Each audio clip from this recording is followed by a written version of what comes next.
Grass hopper और aunt की एक स्टोरी के बारे में हम डिस्कस करेंगे कि कैसे एक आंट और एक ग्रास हॉपर क्या क्या करते हैं। ओके। बहुत साल पहले एक घास के मैदान में एक चींटी और एक टिड्डा रहता था। दिन भर चींटियां बहुत काम करती थी। दूर खेत से गेहूं के दाने लाने का कठिन कार्य वो करती थी। उनका ये कार्य बड़े ही अनुशासन से चलता था। हर सुबह वो जल्दी में रहती थी। सुबह की पहली किरणों के साथ वो अपने सर पर बड़े ही भारी गेहूं के दाने लेकर संतुलन संभालते घर जाती थी। गेहूं का हर एक दाना ध्यान से कप में रखती और दाने लाने के लिए फिर से वापस जाती। पूरा दिन बिना थके बिना आराम किए जाती तथा आती और गेहूं के दाने ध्यान से कप में रखती थी। उधर दूसरी तरफ एक आलसी टिड्डा दिन भर छांव में आराम करता और गाने गाता था। भविष्य में क्या होगा इसकी फिक्र किए बिना वह आराम से जीता था। उसे दिन भर काम करने वाली बेचारी चींटियों पे दया आती थी। दिन बीत रहे थे, तभी टिड्डा आलस भरा घास पर कूदता और आराम से स्वादिष्ट खाना खाता था। गाना गाते गाते आराम से जी रहा था।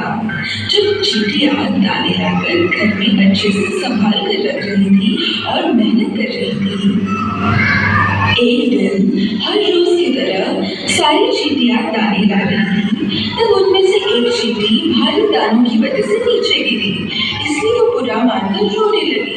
उसे मदद करने के बजाय टिड्डा उसे देखकर हंसने लगा।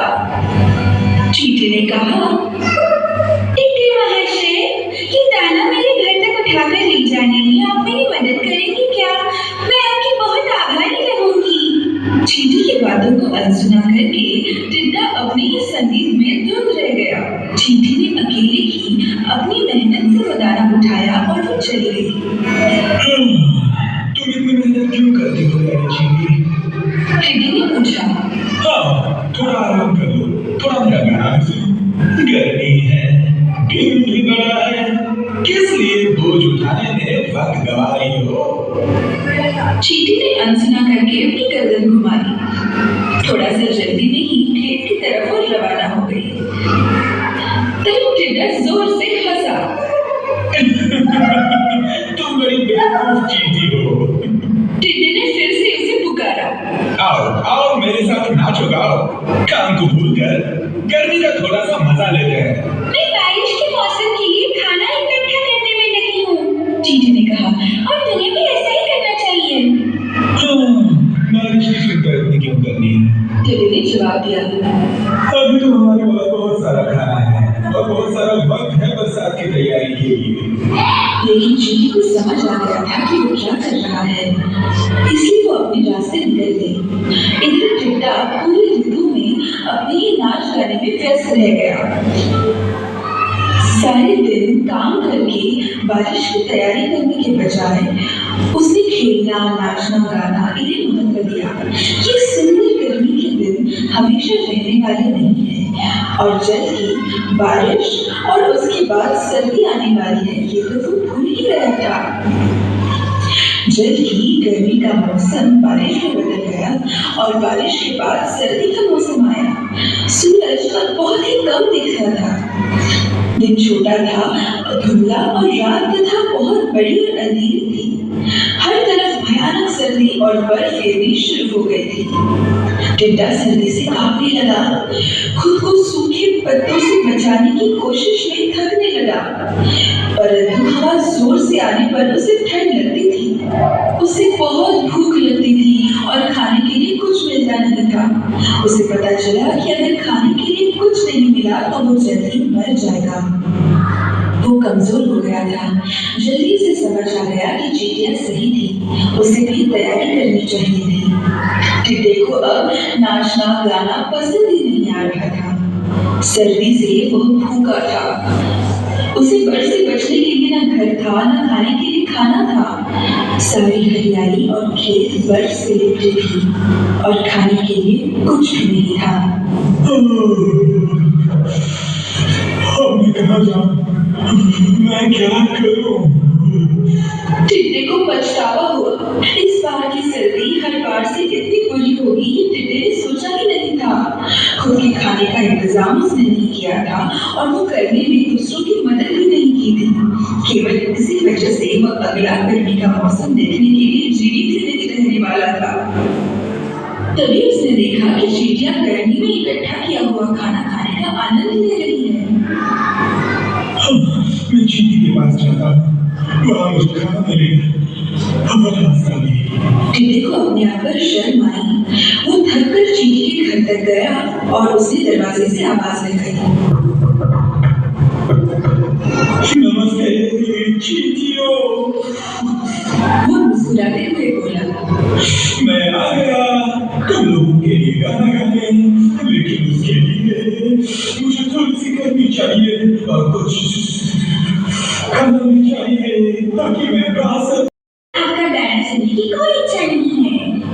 टिड्डे ने उन्हें घर लेने के लिए गिड़गिड़ाकर विनती की और जिंदा रहने के लिए खाने की भीख मांगी। क्या? चींटी ने आश्चर्य से कहा, सर्दी के लिए आपने कोई इंतजाम नहीं किया, तो गर्मियों में आप आखिर कर क्या रहे थे? वो मुझे खाना जमा करने के लिए समय ही नहीं मिला। टिड्डे ने अपना कारण बताया। मैं संगीत में इतना व्यस्त था कि मैं समझ ही नहीं पाया कि गर्मी का समय कब निकल गया। चींटियों ने उसकी तरफ घृणा से देखा और उसकी तरफ पीठ दिखाकर अपने अपने काम पर चली गई। एक चींटी जिस पर टिड्डा हंस पड़ा था उसकी तरफ मुड़कर बोली, पूरी गर्मी के मौसम में मैं काम करती रही और तुम गाना बजाते और मेरे मजाक उड़ाती रही। अब तुम्हारे लिए मेरे पास न खाना है और न आसरा है। सर्दी के मौसम के लिए तुम्हें अपने बारे में सोचना चाहिए था।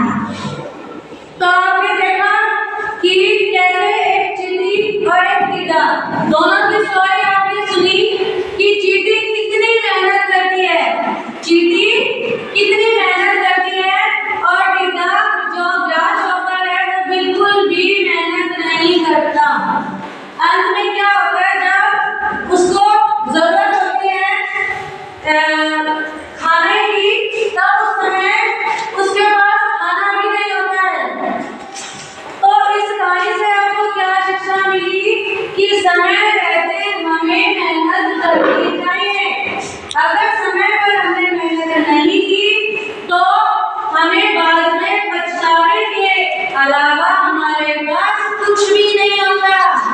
अगर चींटी की तरह, एक आंट की तरह अगर हम मेहनत करते हैं तो हमें आगे सुख ही सुख मिलता है ना। हम अगर आज भी मेहनत करेंगे, आज से ही अपना होमवर्क क्लास वर्क अच्छा करेंगे तो बाद में हमें पछतावा नहीं होगा। जब आप फर्स्ट क्लास में हो जाओगे तब आपको पछतावा होगा कि मैंने यूकेजी में ये तो पढ़ा ही नहीं। तो आज अगर आप ये सब चीजें पढ़ लेते हो तो आगे आने वाले टाइम में आप एक अच्छी पोस्ट पर कोई जॉब आपको मिल सकती है, आप अपने खुद का बिजनेस कर सकते हो ना। कोई सोल्जर बनेगा, कोई डॉक्टर बनेगा, कोई इंजीनियर बनेगा, कोई नर्स बनेगी, है ना, कोई टीचर बनेगी। तो आप अब आज मेहनत करोगे तभी तो आगे आप कुछ बनोगे या नहीं।